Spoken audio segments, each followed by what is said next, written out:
ఈరోజు నేను రెసిపీ గురించి ఏం చెప్పను. నా ఈ 2 ఏళ్లలో యూట్యూబ్ జర్నీ గురించి నేను చెప్పబోతున్నాను.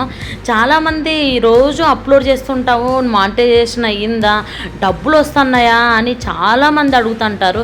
ఎంత సంపాదిస్తున్నావు ఏంటని.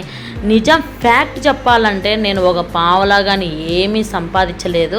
కానీ ఏదో నా ప్యాషన్ కొద్దీ ఆత్మసంతృప్తి కోసం నేను రోజు వీడియోస్ అప్లోడ్ చేస్తుంటాను. నా ప్యాషన్ కాబట్టి ఏం చేస్తావు, జనాలు మాత్రం ఏదేదో వేరేగా ఆలోచిస్తుంటారు. దాని గురించి మనం ఏం చేయలేము. కానీ నాలాంటి వాళ్ళు చాలామంది యూట్యూబర్స్ చాలామంది ఉన్నారు, కష్టపడుతుంటారు, రీచ్ అవ్వదు. కానీ ప్రతి ఒక్కటి ఎక్స్పీరియన్స్ చేస్తూ వెళ్ళిపోండి. ఖచ్చితంగా ఏదో ఒక రోజు ఖచ్చితంగా సక్సెస్ అవుతారు. అసలు సక్సెస్ అవ్వంది ఏమీ ఉండదు. అసలు మీరు ఖచ్చితంగా ట్రై చేయండి. ఏదో ఒకటి రోజు మనకు మంచి రోజులు వస్తాయి. కానీ కష్టపడుతూనే ఉండాలి లైఫ్లో. మనము ఫెడప్ అవ్వకూడదు. అసలు మనకంటూ ఒక టైం, ఒక రోజు వస్తుంది ఖచ్చితంగా. ఈ వీడియో ఖచ్చితంగా నచ్చినట్లయితే లైక్, షేర్, సబ్స్క్రైబ్ చేయండి.